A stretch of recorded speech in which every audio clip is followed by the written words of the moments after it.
In The Highwayman by Alfred Noyes, audiences are swept into the secretive romance of a daring robber and a farmer's daughter. Themes of love, sacrifice, and betrayal will resonate with audiences as they follow the romantic tragedy of The Highwayman.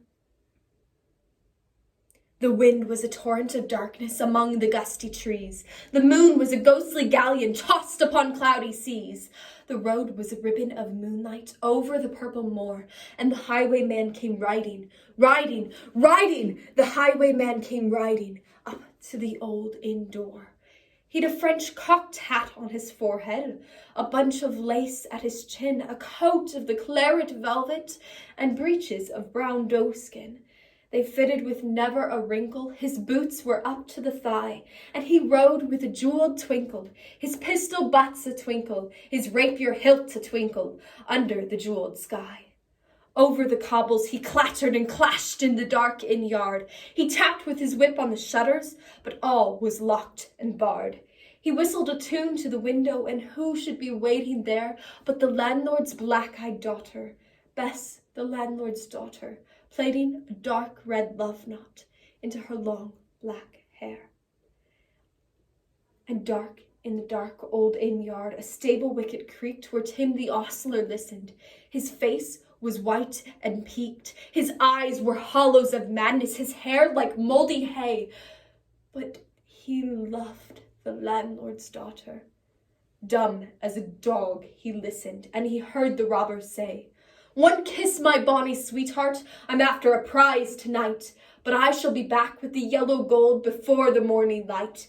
Yet, if they press me sharply and harry me through the day, then look for me by moonlight, watch for me by moonlight. I'll come to thee by moonlight, though hell should bar the way." He rose upright in the stirrups. He scarce could reach her hand, but she loosened her hair in the casement. His face burnt like a brand, and he kissed its waves in the moonlight. Then he tugged at his rein in the moonlight and galloped away to the west. He did not come in the dawning. He did not come at noon, and out of the tawny sunset before the rise of the moon, when the road was a gypsy's ribbon, looping the purple moor, King George's men came marching up to the old inn door. They said no word to the landlord, they drank his ale instead, but they gagged his daughter and bound her to the foot of her narrow bed. Two of them knelt at her casement with muskets at their side.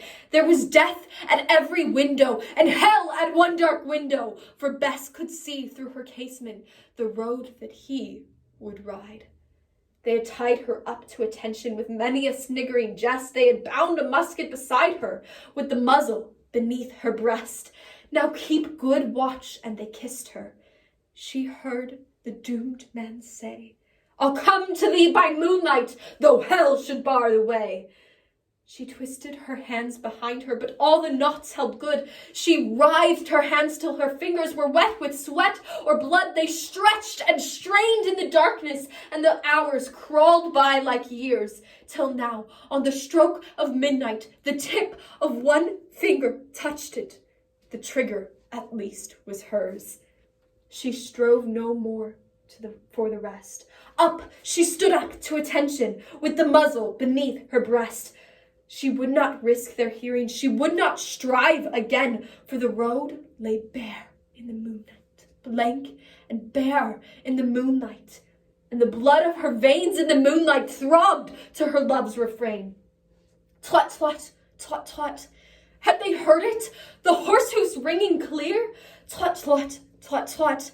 In the distance, were they deaf that they did not hear? Down the ribbon of moonlight, over the brow of the hill, the highwayman came riding. The redcoats looked to their priming. She stood up, straight and still. Twat, twat in the frosty silence, twat, twat in the echoing night. Nearer he came and nearer. Her face was like a light. Her eyes grew wide. For a moment, she drew one last deep breath. Then her finger moved in the moonlight.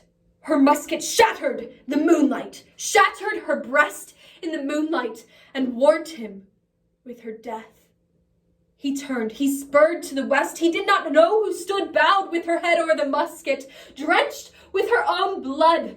Not till the dawn he heard it, and his face grew grey to hear how Bess, the landlord's daughter, had watched for her love in the moonlight and died in the darkness there. Back he spurred like a madman, shrieking a curse to the sky, with the white road smoking behind him and his rapier brandished high. Blood red were his spurs in the golden noon. Wine red was his velvet coat when they shot him down on the highway. Down like a dog on the highway, with a bunch of lace at his throat. And still of a winter's night they say, when the wind is in the trees, when the moon is a ghostly galleon tossed upon cloudy seas, when the road is a ribbon of moonlight over the purple moor, a highwayman comes riding, riding, riding. A highwayman comes riding up to the old inn door. Over the cobbles he clatters and clangs in the dark inn yard. He taps with his whip on the shutters, but all is locked and barred. He whistles a tune to the window, and who should be waiting there but the landlord's black-eyed daughter, plaiting a dark red love knot into her long black hair.